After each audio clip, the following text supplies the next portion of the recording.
good call. More Chiefs talk. Travis Kelce was at Jarvis Landry's softball fundraiser over the weekend in Cleveland. Talked about the Chiefs and the Browns being the two top contenders in the AFC. Take a listen. They're definitely a contender, without a doubt. I mean, it's definitely there.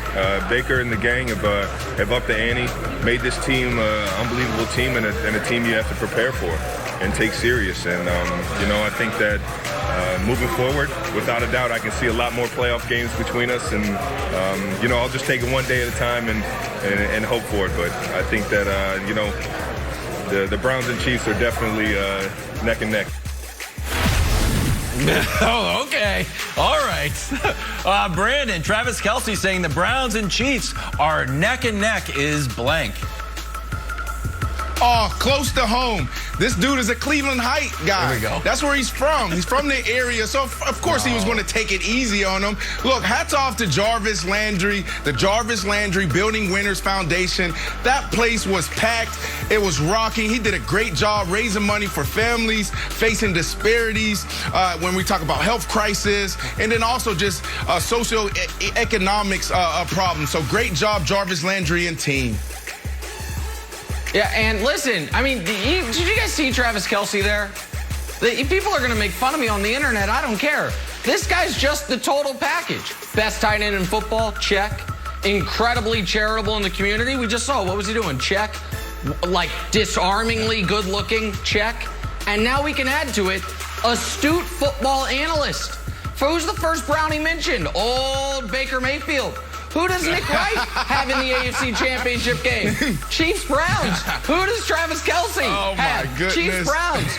What can Travis Kelce Colts. not Chiefs, do? Colts. That's what I want to know. Great. Oh Chiefs, my God, Colts, Carson brother. Wentz. Good luck with that one, buddy. Oh boy, what can he not do, Wild? Hey, during the game, the Joker to the proud dad. Take a listen to what Barry had to say at the competition. The reward is getting here. Okay. You know, he qualified, and that's the reward. It's like I sit there and say when I played baseball, it's just getting there. And I've been to a lot of playoffs, and I've been to the World Series. I never won for 22 years, and I kept trying. But the actual thing is just the work ethics, how you do, how you get there. And, I'm just proud that he's here. I'm not expecting anything. I'm not looking at him. I'm not nervous. I'm just proud that he did a great job and he qualified to get here. You're a good dog dad, you know that? He's loving it. He's loving it. Hey, Rocky got robbed in my book. Came in second place, got the award for Select Dog in the Male Miniature Schnauzer group. Next year is Rocky's year. All you other miniature schnauzers who are watching this show, you're on notice. Rocky is coming for you. Wild's miniature schnauzers are great dogs. Wow. But let me show you the dog. Wow Wow didn't win, Brandon. It's unfortunate. Wow Wow got robbed. Let me show you the dog that did win, Best in Show. You might say no, Nick. That one Best in Show of Chewbacca lookalikes. No, that dog right there, Wasabi, was named Best Dog in the World this year. Let me show you the dog that should have won. This very good boy right here. Look at Connor, the old English sheepdog. Look at that guy. That guy's first of all, he's massive. Unless those people are all 4 feet tall, that is a massive beast of an animal. Second of all, don't you want to just hug him and roll around with him? There's no preference. Put these two dogs next to each other. Put them next to each other. The winner, that looks like it should be in Paris Hilton's handbag walking around Rodeo Drive. The other one is a very good boy. Connor, old English sheepdog, robbed. Absolutely robbed. What a gre'at dog.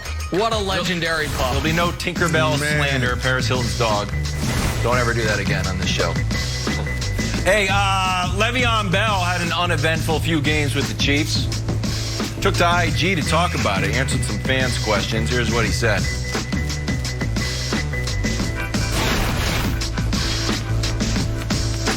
Hey, did the Chiefs resign you? Because if so, let's bring one home. Le'Veon Bell, I'll never play for Andy Reid again. I'd retire first. Well, people got heated about that. So Le'Veon Bell went back on Twitter, switched social media platforms, said what I said, I don't regret it all. Those who got a personal problem with me because of what I said, that's fine. You got your right. Just understand, I also have my right for how I feel about my personal problem with Dude because of what he said to me. Yeah, that's not what we're debating. We're not debating if anyone has the right to talk about it. Either way, Honey Badger came and said, these fellas blame everybody for their lack of success. That's how I know I'm built different. Brandon, Le'Veon Bell posting that he'd retire before playing for Andy Reid is blank.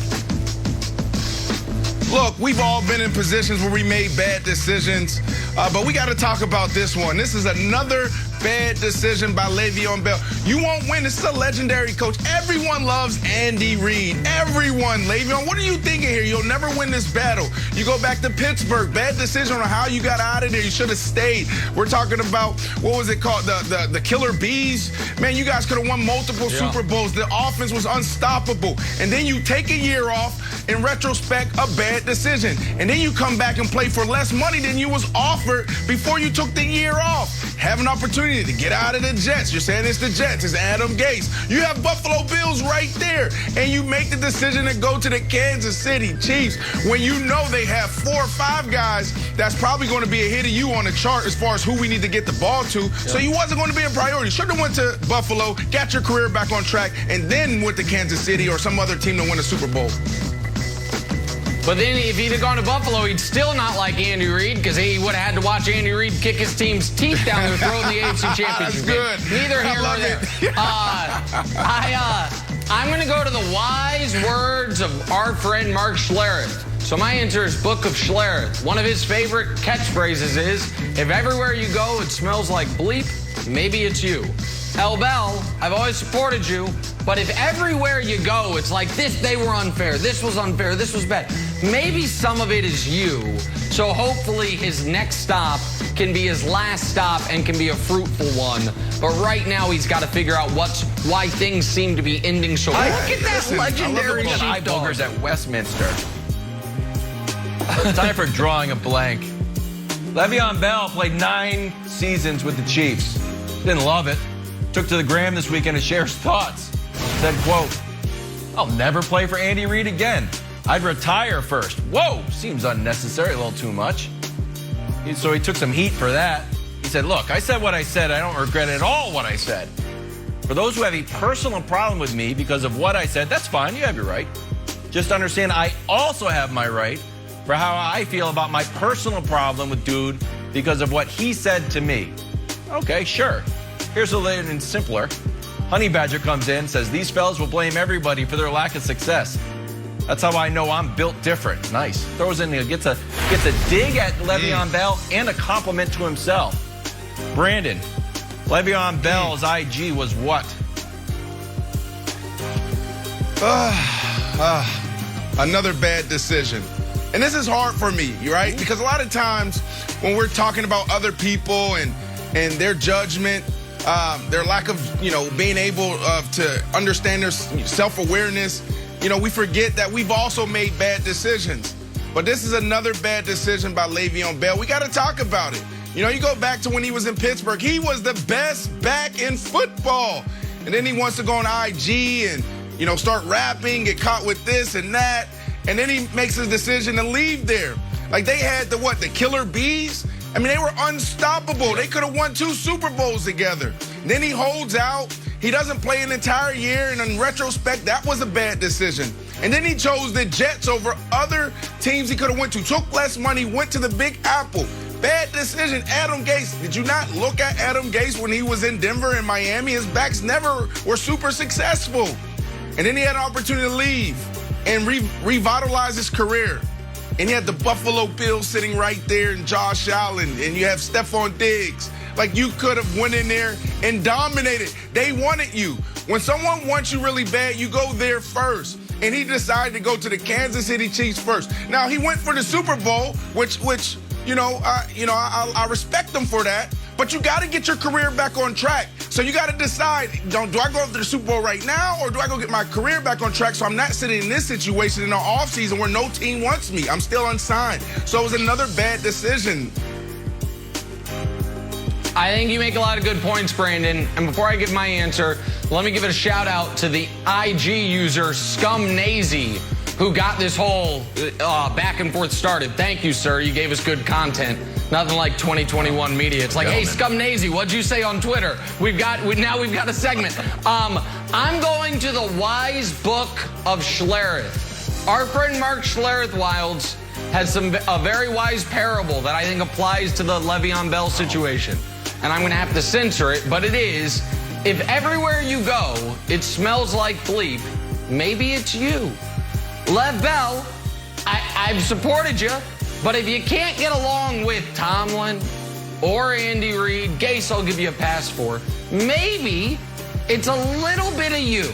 So I think Lev Bell, as he tries to now revitalize his career,